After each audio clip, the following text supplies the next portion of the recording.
Hello YouTubes, this is Grimweird coming back at you with more Enigmatica 2 Expert Mod Pack playthrough action for Minecraft 1.12.2, and this is E2E version 1.75. We've made a lot of progress in the last couple days, so I'm going to walk you through a whole bunch of stuff at a pretty rapid pace.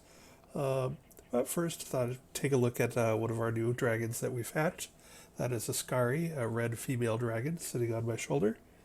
But yeah, let's go downstairs and take a look. I'm going to go roughly in chronological order for what I did here. So let's take a look around. So one of the things I was looking at getting into when last we left was I wanted to check out the Auto Heavy Sieve. I had never really worked with sieves before and never really done a skyblock pack. But I, had plenty of those Civ Efficiency 4 and Civ Fortune 3 books from fishing and dragon lairs. So I got a diamond mesh together and made it all pretty and made a heavy sieve and then made an auto heavy sieve and then checked it out. And it is insanely OP. So right here you can see it's going and going and going. We have an export bus sending compressed dust to it, and then an import bus bringing everything back in, and it is currently making all sorts of junk.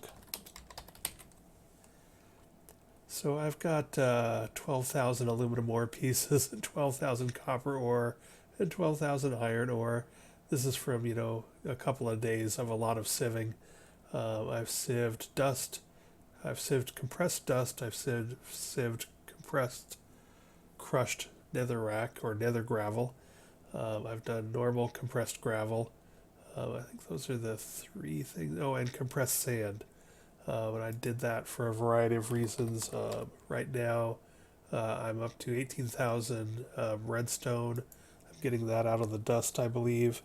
And then also, I wanted more Certus crystals, but now I'm up to 16,000 Certus crystals. So we sort of need to stop soon. If we take a look at some basic supplies like iron, I'm up to 44,000 iron ingots. And in addition to that, I also have 300 iron blocks. And if we look at ore pieces, I've got like another 12,000. 4 ore pieces make one ore, which then can be, is that right? Let me take a look. Yeah, which can then be doubled. So that's like another, 6,000 iron or something ridiculous. So we're going to be turning all this off real soon. I just wanted to show you guys how it was going. I will say that ever since I put this guy down here, I've had some visual texture loading lag in this chunk and in this area. So I'm not sure if it's him, but I'm going to blame him anyway. And then right next door, I just have an export bus for concrete powder going into a hydrator, which then we don't actually need that anymore, but we now have a HEMI interface that pulls it in. So yeah, the sieving was going good, and basically because of the sieving, I had all of the basic stuff you would want: redstone, quartz, Certus, all the basic irons. Now we didn't get into things like platinum and mana infused ore and any of the iridium or titanium. We're not getting any of the good stuff, but we now have huge amounts of the basics thanks to this one auto siever. So this is very OP, and had I known that it was going to be this good, I probably would have headed for it a lot quicker. So how am I feeding this thing? Let's take a look at that, because this is the other portion of the OP equation, and that is the Industrial Foregoing Material StoneWork Factories. This is the first time I'm using these bad boys, and I assume you do need pink slime to get into these, so these are not going to be something you do like, day one. Yeah, you need pink slime to get into these.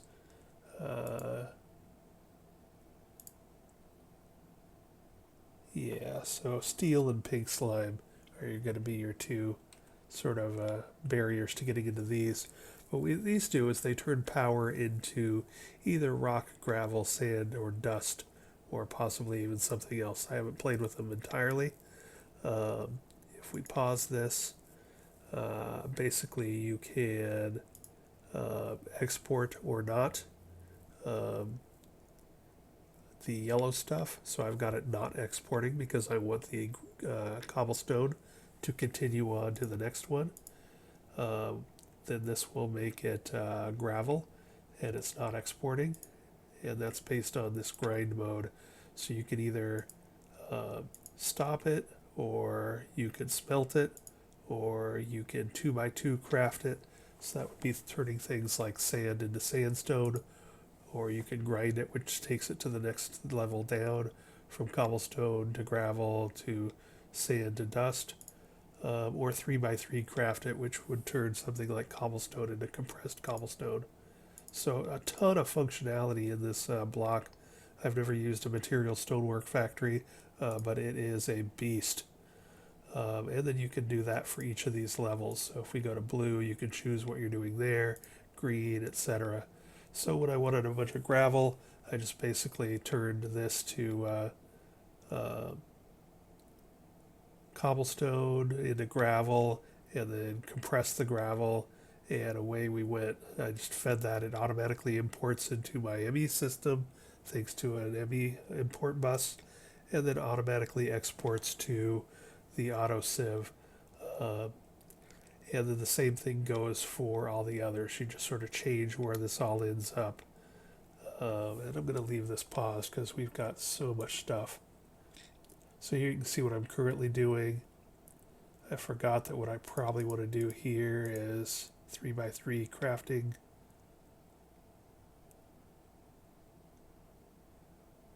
That's not, oh yeah, let's see, that's because it's exporting here. So if we stop this,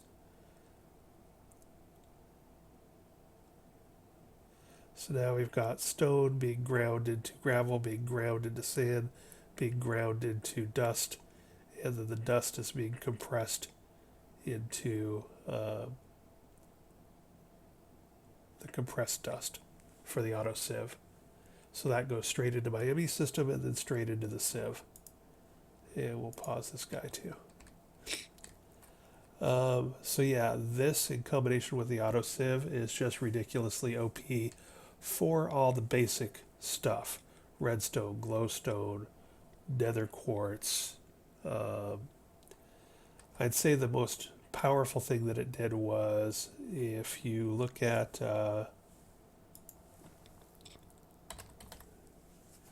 let's see, which one was it?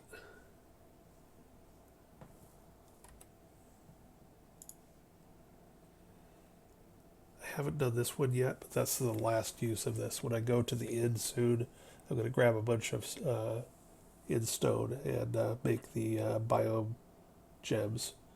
But let's see. So I did a bunch of soul sand and got a bunch of nether quartz and glowstones. That was nice. I did compressed sand to get a bunch of aquamarine. I might do some more of this.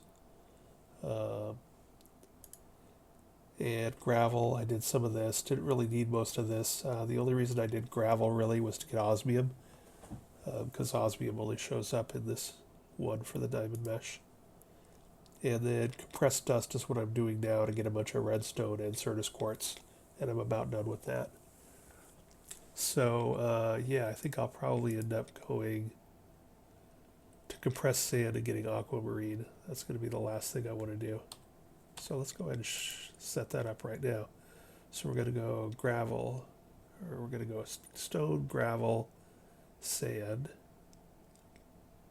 and then compressed sand.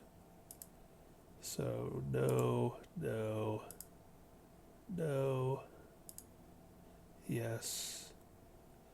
We're going to grind, grind, grind.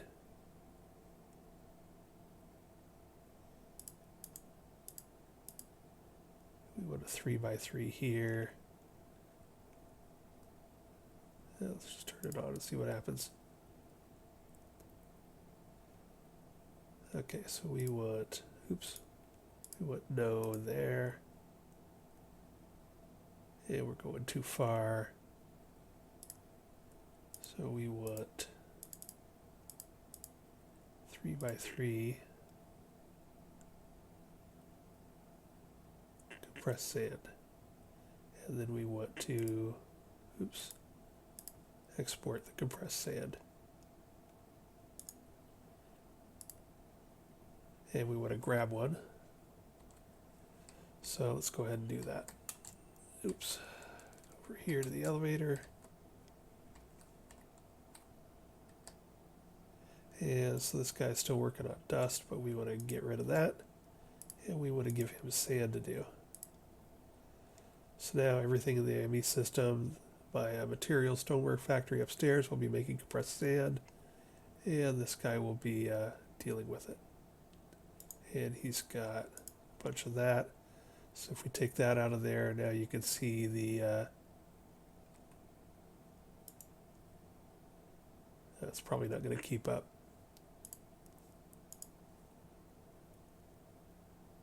But there, now I can get some aquamarines because I do need some more of those. Anyway, so that's what's going on there. That's a hugely powerful combo for basic stuff. Other things I did, I don't think I had this last time, but I made the rest of the Inderium turbines for the advanced connector. So that is good. We're up to 80,000 RF per tick. Very lovely. We're using up around 50 some only, which is mostly UU matter. I should go see if I can pump more power into our UU matter. But everything is going swimmingly. The one crusher and the one PRC and the one electrolytic separator are all keeping up when my battery is full. Now, if I were to drain this and turn the advanced generator on full time, you can see it's sort of sputtering because it doesn't need to be going full blast. When I drain this a bunch, we'll see if that continues to keep up. Also, another thing real quick, I did also, since I had 100,000 substrate, I quickly set up a condensator, a rotary condensator, which will take, which took this gas ethylene and turned it into liquid ethylene. And I pumped some of the oxygen from the electrolytic separator and the liquid ethylene from that into a second PRC, and I made a bunch of HDPE. So I made a bunch of HDPE pellets through this process, liquid ethylene and oxygen and substrate to make HDPE pellets. And then I took those and threw those through my enrichment chamber, got a bunch of HDPE sheets, and use that to make a bunch of glow panels. And I'm using the white glow panels, but I'll show you what I did with them. I can throw one down right now. Boom. So they don't require any power or anything. They're just a really nice white light source. And so I made a whole bunch of these. Like, I think I've got a lifetime supply of HDPE because I just let it run a couple hours at max speed with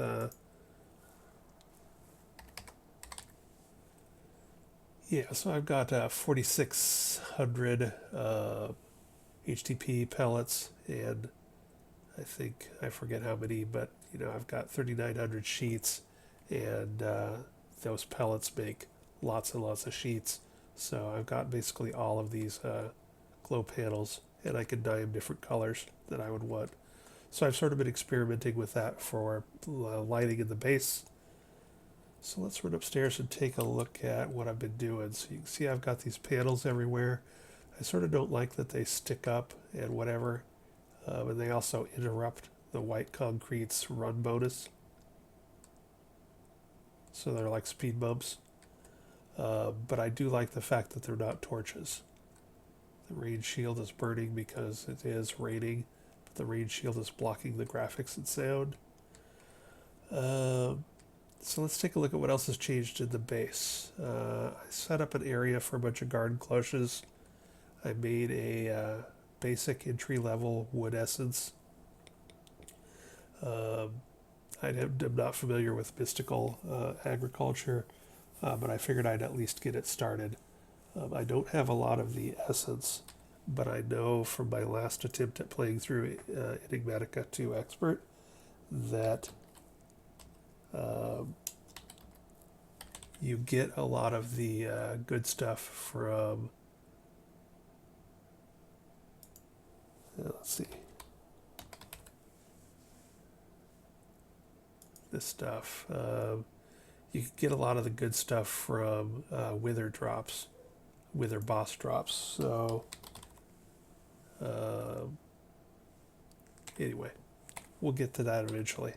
I think he drops the red ones, which are, I can't remember if those are Superium or Supremium. I think Supremium. And then you can downgrade those to get the green, blue, and brown, and etc. So once we get the wither boss killed a few times, we should be able to open up mystical agriculture and get some stuff done. So now I've just got a bunch of tier 1 wood essence from the one mystical agriculture thing I've got going on. And then I also made a bunch of ingredients for Plowman's Lunch, which is what I'm eating for my main food now.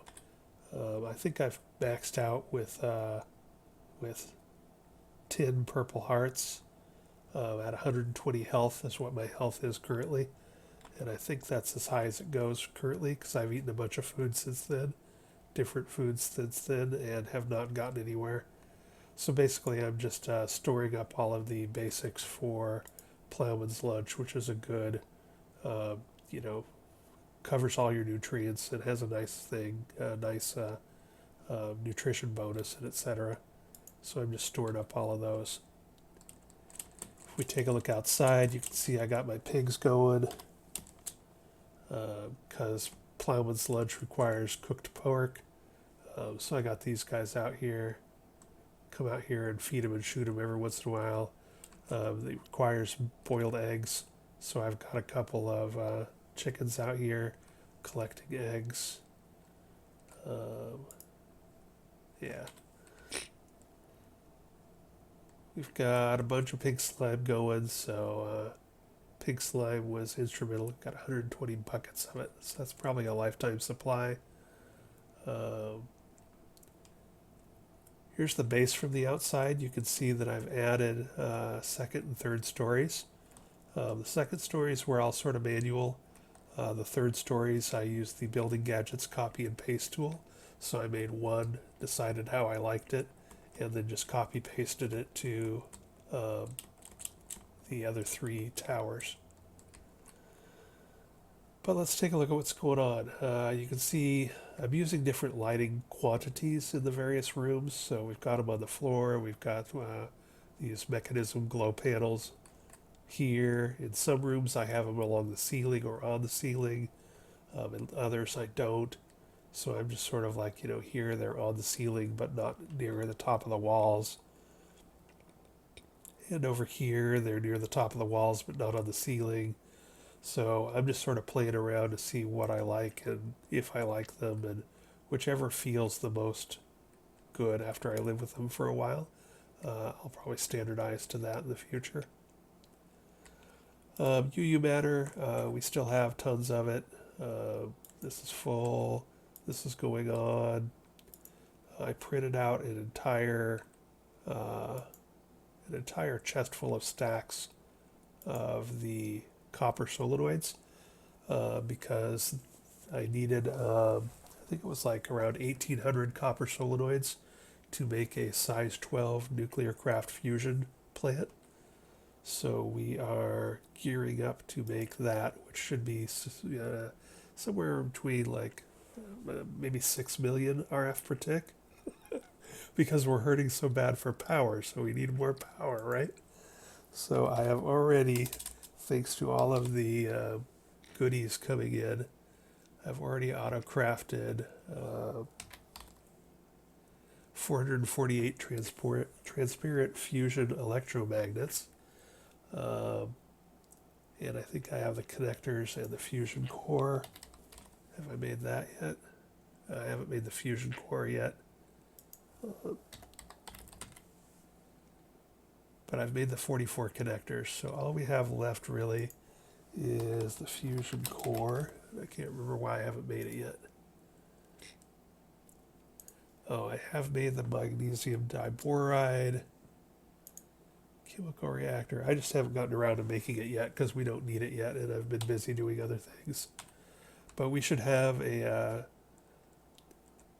be ready to put in a nuclear fusion, a huge nuclear fusion plant here in a few days. Not that we need the power, but hey, at least we'll have it. Um, so the other thing I was talking about last time was putting in an ore miner, the void ore miner. So we've done that. If we teleport downstairs to the bedrock of our base, you can see we've got our tier 1 void ore miner here. Actually, this is a resource miner, so I set it up as an ore miner, but then one of the things you need to go to tier 2 is mica from the resource miner. So I switched out the top for a resource miner controller until we got mica. One of the things you can tell I'm doing, I've put up a storage monitor. So I had this set for erodium until we had enough erodium to make this tier 2 void miner, set it up for mica so I can watch and making sure that I have enough mica to do what I need to do. So if we teleport back downstairs, we are ready actually to set up the tier 2. Do I have everything on me?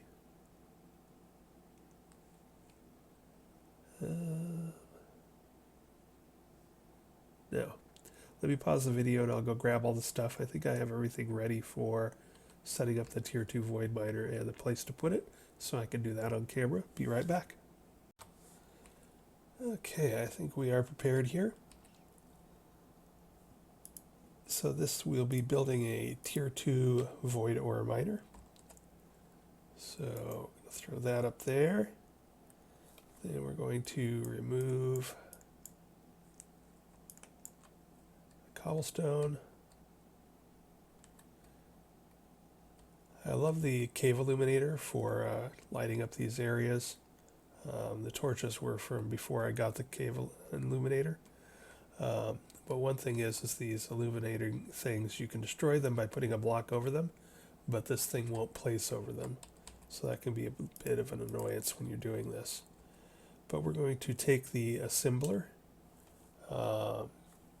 from Environmental Tech, and we have the 16 clear structure panels, the 32 structure frame tier 2s, the 4 speed modifiers, the laser core. We're going to use a purple laser lens because the next tier up of crystal, as opposed to litherite or erodium, the next tier up, is that the Cairo? I forget. Let's see. It is.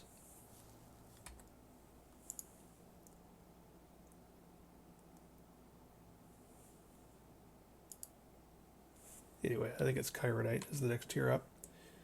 So we're going to use the purple one to get the next one so we can jumpstart ourselves into a tier 3 one ASAP.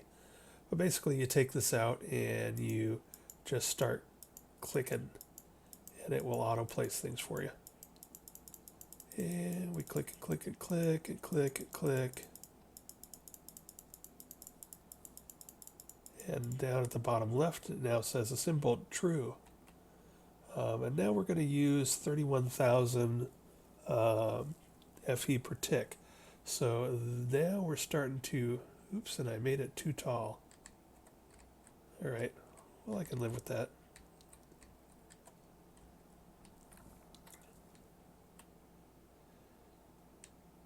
I can live with that. But it put a clear one because I had a clear one in my inventory for some other reason. Let's go ahead and put the purple one in there. There we go. All right, so now we got to get power and a chest to this. We're currently running. Let's go take a look at this. I think that we will be able to do this with keep the UU production as it is, and run this thing. But let's double check. So 58, and that thing's going to take 30 some. It's going to be close. I think my max power output is something around 88,000. But I don't really need UU matter much for anything other than in the end game. I'll need a bunch for 10,000 pistons for making singularity machine, a machine that will make singularities. Let's go ahead and just turn this down a peg and see what happens.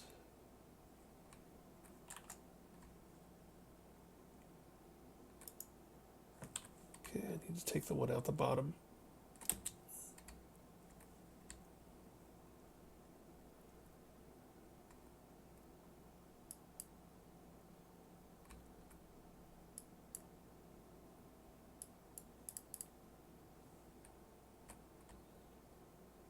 I think this will take my power usage down to a reasonable level. Okay, now we're down to 42, so if we add 30-some thousand for the void miner, we should be fine. So let's see, what do we need here? Have I got everything I need? I do not have red dye.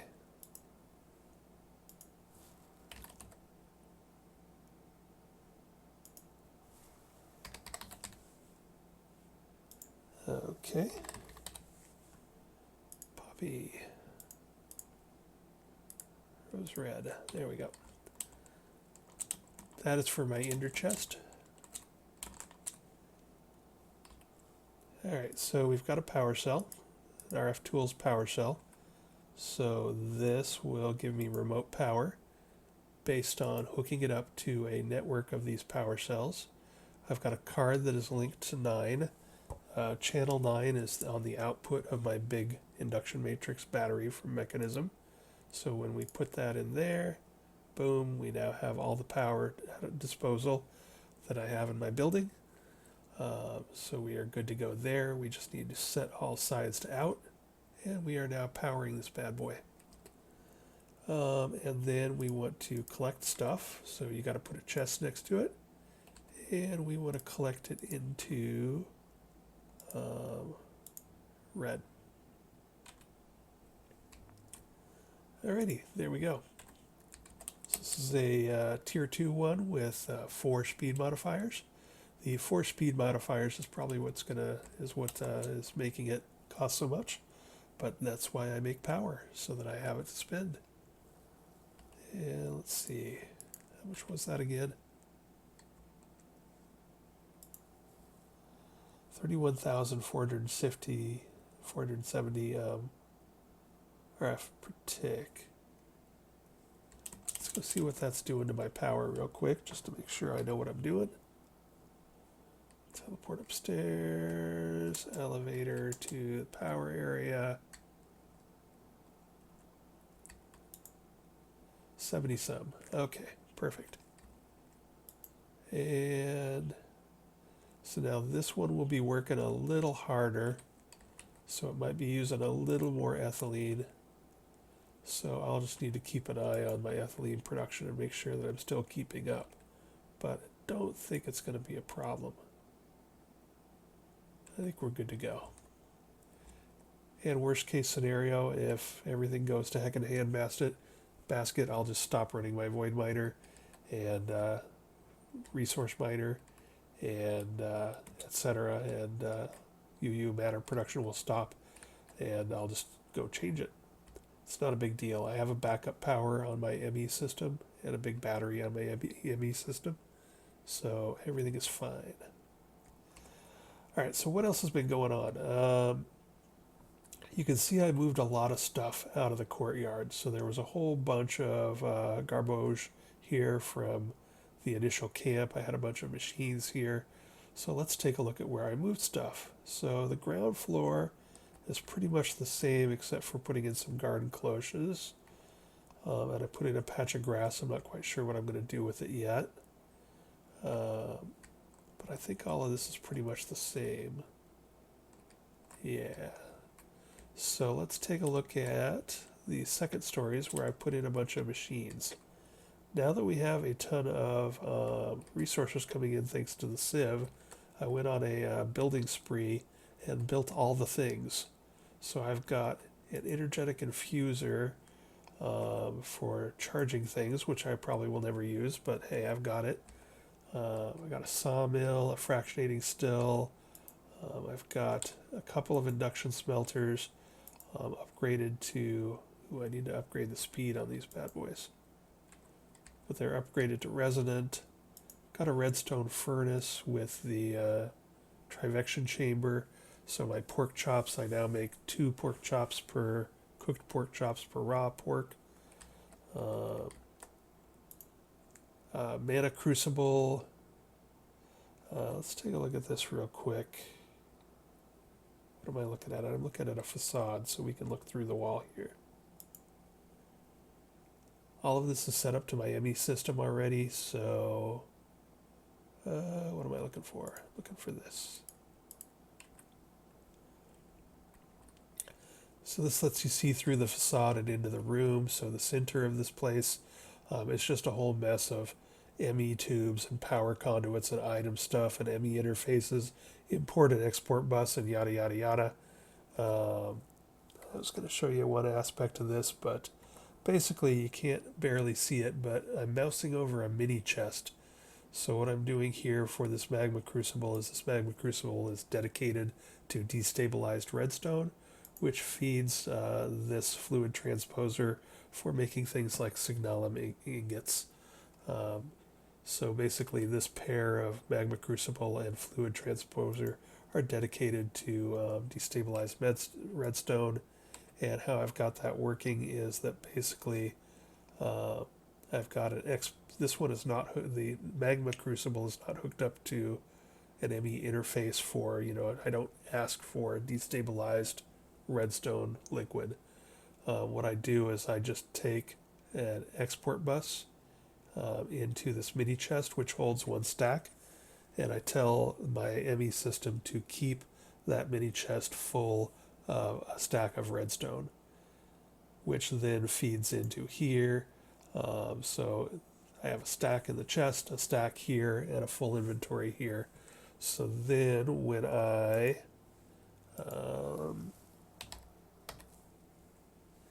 ask for some signalum ingots, and let's just do 100 and see what happens, and say start, then basically you can see that now this guy is going. It's using up its fluid, which is going over next door, but it's still getting redstone fed into it by the mini chest that has an export bus on it. And then over here you can see this is now turning Shibuichi alloy into signalum, and it's getting exported into the ME system. And if we take a look here, you can see boom, boom, boom, we are making signalum. So automation is going well. I've got another one here, another magma crucible here that is set up for, or that will be set up for, a resonant ender.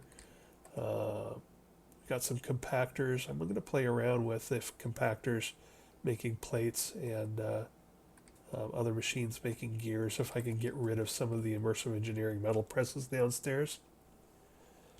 This is an interesting thing that I've done here. What I've tried to do is I've put in these redstone furnaces from thermal expansion, I've put the flux anodizer specialization in it, augment, and basically now instead of taking ore to doubling it to dust and then smelting the dust, this will just take the ore and double it automatically. So now I'm still doubling, but I cut out the dust step. And what I've done here is Boy, I don't know if I can really show it, but basically on the back side of these, I have import buses that basically just throws all ore at these guys. So if ore comes into my ME system from whatever direction, you can see if I look at ore, I don't really have a lot of most of the ores. I got some diamond and some emerald, which I'm not going to be smelting, but I don't have like iron ore or I have some nether ore, but most of the normal ores, they're just not in my system because they automatically get exported to these two redstone furnaces and doubled into ingots. So if we take a look at my stuff, oops, let's go up here and let's do something like lead. So yeah, I have no lead dust, I have no lead ore, but I have 27,000 lead ingots, and that was all done hands-free. So basically the only thing I have is the lead ore pieces coming in from the Auto Sieve. So that's all working good. Ingots for days. So that's a thermal expansion room. I sort of decided, I sort of waffled on how I wanted to set things up, and I decided to do it by mod just so I would remember where everything is. So here we've got, melters and fluid infusers and rock crushers. So this is all my nuclear craft stuff. Pressurizers, manufactory, an alloy furnace. And then over here we've got mechanism stuff. Here you can see the mini chest. So this is another case where my osmium compressor has a sort of bonus input of liquid osmium, so it needs to stay full of osmium, but I don't want to export to it constantly or export it through a big chest because then I'll have like tons of osmium just sitting there. So we've got a mini chest, we've got an export bus, and then that mini chest will feed into this guy to keep it full of liquid osmium. So then when I call up a recipe for this, the liquid osmium is already there and always there. Same thing going on here, the infusion, the metallurgic infusers. I have those upgraded to factories, which gives them, instead of one channel, this one has 5, this one has 3, and I'm just automatically dumping compressed redstone or compressed diamond or compressed whatever into these. And again, this is a case. In this case, I put bins here because the bin will hold 4,096 items, but since these are the only places I use these compressed things, I can just make them and keep them small. I don't have to worry about my ME system trying to fill 4,096. And I have lots of room for expansion here. I looked at ore tripling and quadrupling and whatever and decided I just didn't need it. But if you want to take a look inside of one of these channels or one of these central pillars, this is the kind of stuff I got going on in here. I've got dense ME cables coming up through the floor. In this particular one, these mechanism ones will not eject into the ME interfaces. So you have to have both an ME interface for inputting the stuff into the devices, and then you also have to have item conduits to pull them back out. So we've got finished product, item extraction, and power on the bottom. We've got ME input of items on the back, and then we're pulling everything out into this chest, which then has an import bus on it.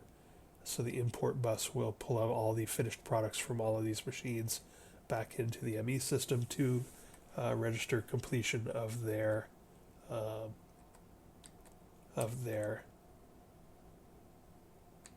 Oh, and you know what? I haven't hooked up the osmium to the osmium compressor yet.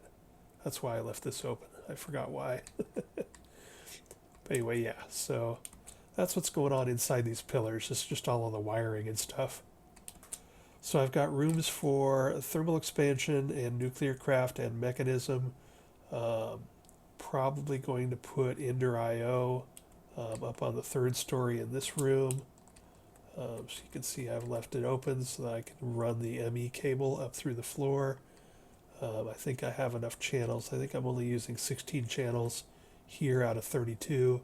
So that'll leave me 16 channels up here for Ender IO. So we should be good to go there. The other two quarters, I don't have ideas for them yet. I'm gonna add more stuff. I just don't know what exactly. Um, and then one of these rooms, which one is it?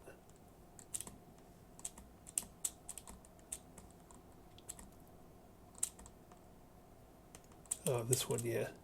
So this one, the ME, the 32 channels of ME going to this tower are already at 31, thanks to the thermal expansion and the metal presses in the bottom floor.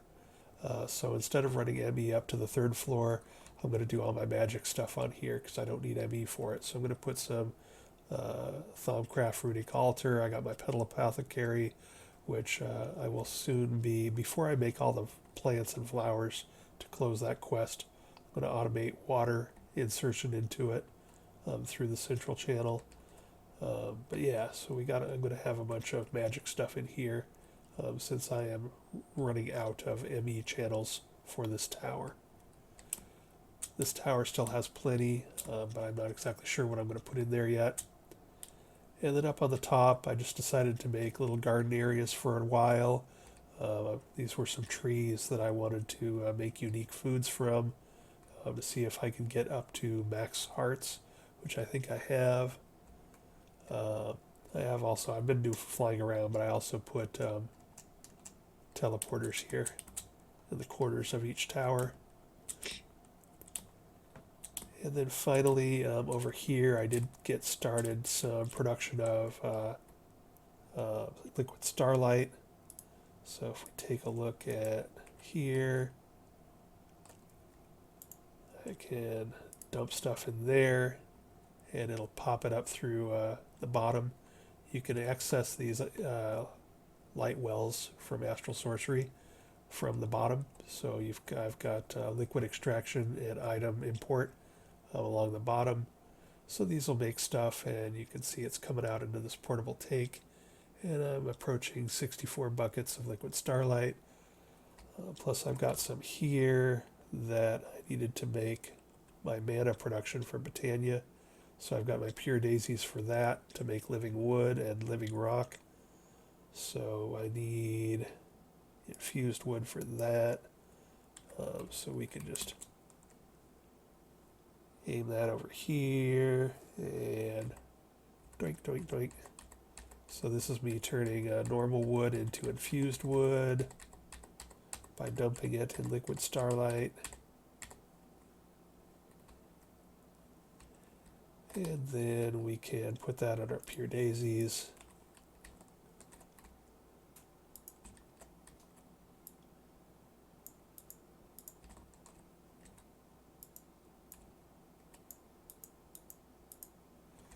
And get that cooking. And I've also got some arcane stone, which is just a crafting recipe, a bunch of stone with a Viz crystal in the middle. So we're going to make a bunch of living rock too. And that's going to be to make mana pools and mana spreaders to get us some mana from Britannia. And once we have mana from Britannia, we will be able to turn on, where are we? We'll be able to turn on our Twilight Forest portal by throwing a mana diamond in it and go there and get some draconium, and then we'll be able to get to the end and do some other stuff. So that's where I'm headed with all of that. Let's see. Oh, and you probably noticed, but I also put in wired crafting terminal. So I got wireless going on. I've got my wireless access point here.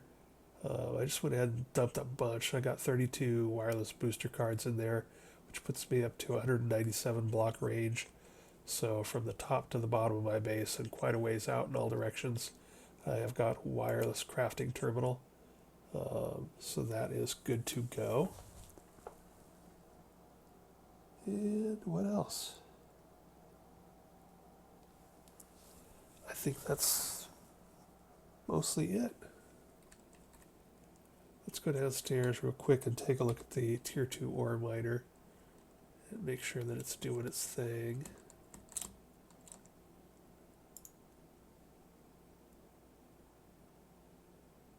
I just saw some nether quartz. That would have been a product of the Tier 2 void miner. As wood glowstone.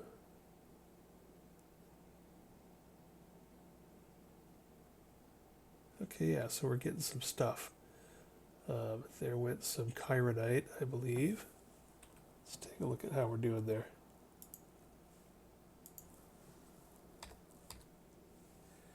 Yes, we are already up to 14 chironite crystals, which will be what we need for our Tier 3.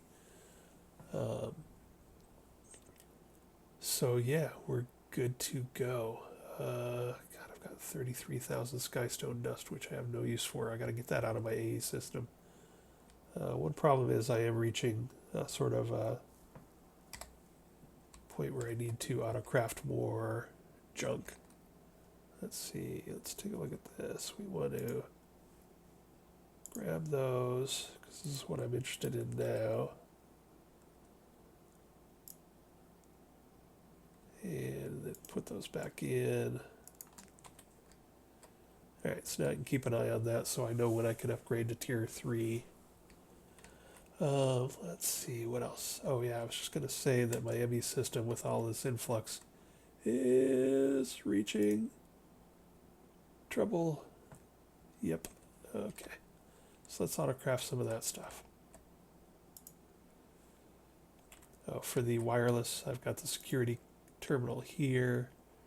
So you put in a biometric card and then you link your crafting terminal, yada yada.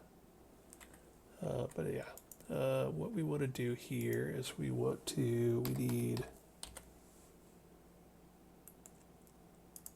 have tons of material now. Let's see if we can just bust out 5. We need 4 of those disk drives. Do I not have those auto-craftable? No, I do not. How rude of me. Disk drive. That's not what I want to do. Down here. Let's go back upstairs. Pattern terminal. This is what I'm looking for.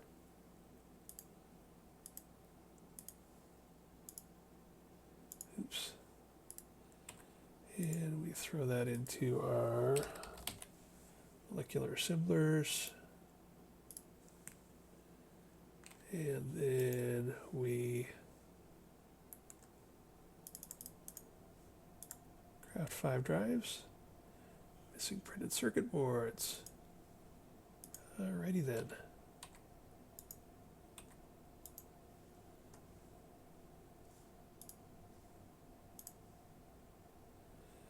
Oh yeah, I don't have this set up to autocraft yet. Let's see. Let's take care of that.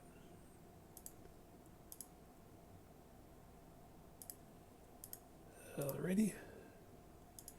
And I probably do not have this set up.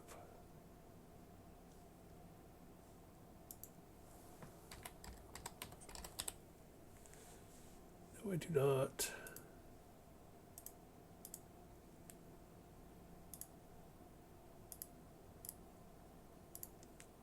Alrighty, let's see what that does for me. I need a smelting. Go ahead and put that up here manually, because I want to put the smelting one through here, and it's not named well for me to do it through the terminal. Need to fix that. Alright, so that guy, printed circuit board, that will go there. Then the other one is just a crafting bench one, so that will go there.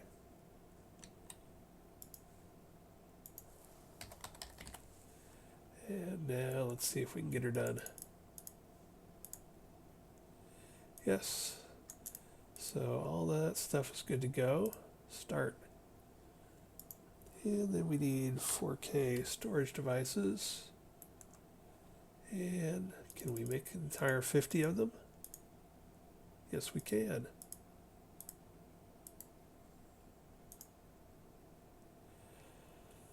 So coprocessors on my CPU are what are allowing these multiple green ones at once. Take a look over here. Oh, the other one must be done already. But yeah, so the coprocessors, if we take a look downstairs, these pink bad boys, the crafting coprocessors, I have 6 on each of my CPUs. And that's what's allowing it to multitask. So we got 1, 2, 3, 4, 5, 6. So we got 6 things going on at once, or more. You can have, it has one thing, so it has 6 additional things it can do. Could probably use 1 or 2 more processors on each of my CPU. Basically, it just allows parallel paths, so it can craft multiple things at once, and that sort of speeds up your time here. So we got that going on. I did expand my CPUs also, so I've got 4 of them now. 2 sort of bigger ones with 3 64Ks each, and then 2 sort of smaller ones with a 64 and 2 4s. We're getting to the point where I'm doing big complex things like asking for this. So I might upgrade some more here in a bit, since we now have all the Certus quartz thanks to our lovely little sieve here. But yeah, let's see, we have drives now, or we should. Bueno. And we are ready to, oh, I have 2 empty drives already. Well, there you go. I was sort of thinking ahead, but now we've got more empty drives.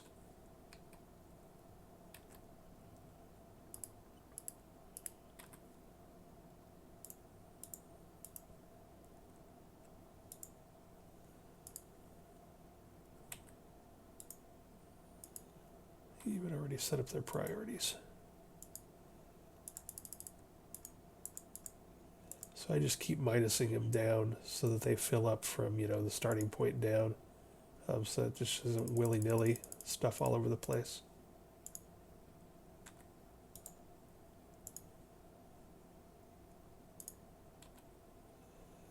So we started out at -1 was my first drive, and this one is going to be -10. And then over here, since I made them, might as well put the next 2 in. This is going to be, -11 and -12. And how are we doing on those disk drives? Getting there, getting there.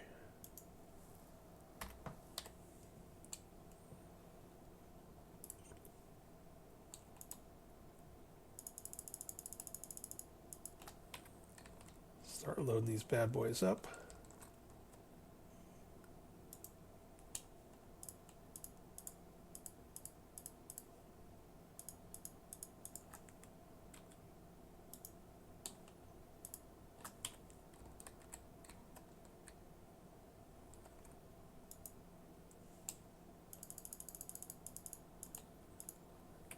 I'm not doing an actual lot of work in this series on camera, mostly because I have a limited amount of video bandwidth for sending videos to YouTube, so I don't want to.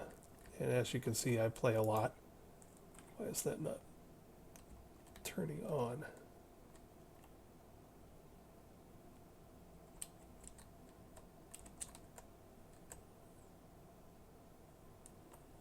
I need to run a channel down there. I thought these connected. But maybe they don't connect down.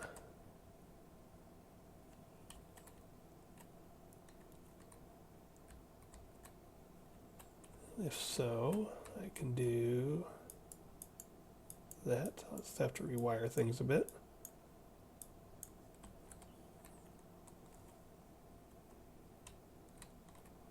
Oh, nope, they did come on.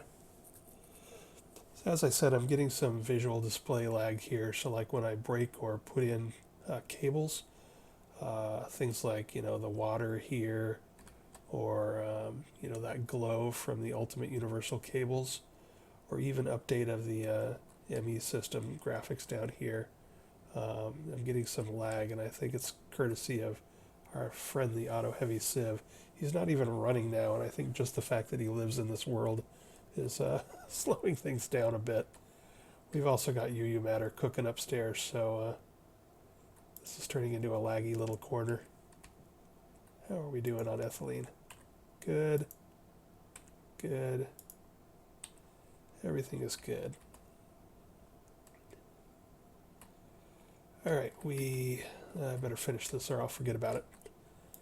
So, yeah, we've got plenty of storage for now. I'm going to have to look at a way of, we need to start turning some of those ingots into maybe blocks, or exporting them into some storage that is not part of my ME system, just to start limiting the amount of stuff that I got going on here. Not that it's that hard, as you can see, for me to upgrade it, but no sense letting things get out of control.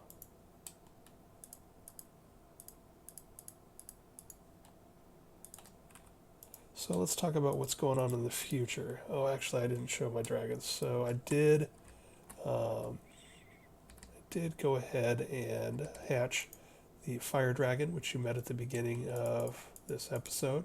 So I've got a female red named Ascari. And finish this up. So my first dragon that helped me make my dragon steel armor was Saffron. She's a stage 5, maximum health, 500 hit points, etc., etc. But she's so big that it's awkward to interact with her and ride her. So we now have the red fire dragon Ascari. She's still a baby. I haven't aged her at all. I've kept her in her hoard. And we also have an ice dragon male, Arcturo. And he is a white ice dragon. And then we have a pale blue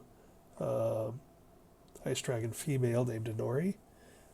So these two can actually be a mating couple. So when I get over my fervor for getting my base organized, I will go ahead and try and mate these two and see what happens when we see if we can get a baby dragon. But I would need to double check. The reason I haven't done anything with the Ascari, Arcturo, and Inori yet is I need to double check what stages they need to be at to perform certain functions. So what's the minimum size for me to ride them? What's the minimum size for them to operate a dragon forge? So we've got a dragon forge out there in the distance for fire. We haven't made one for ice yet, and may or may not ever do that because, quite frankly, the fire dragon steel is doing fine. I don't really need to make the ice dragon steel. And at that point in the video I started to babble, so let me just wrap things up. We'll take a quick look. It's raining, as it always is in this biome, but as we get close to my rain shield from random things, it at least hides the effect. But let's take a look here. So this is the base at night. It's looking pretty good. So yeah, as soon as I figure out how I want to deal with the dragons, how old to grow them, so that they can mate and work a dragon forge and be rideable, but not get so huge as the maximum size one that they get awkward. We'll work on the dragons a bit. But to finish on that dragon's note, I did take a little just unnarrated video of my eggs hatching. So I'm going to play you out with the quiet sound of birth from my Inori Ascari and Arcturo being hatched, in case you haven't seen dragons hatched and don't know how that works. The fire one, I just placed it on a burning piece of netherrack, and after several minutes it hatches. And the ice dragon ones, you find a frozen lake in a cold biome where the water is icy, and you break the ice to make it water, and you place the eggs in them, and the ice reforms over the egg, and several minutes later they hatch. So I will show you that as we leave tonight, and I will talk to you again next time. Bye.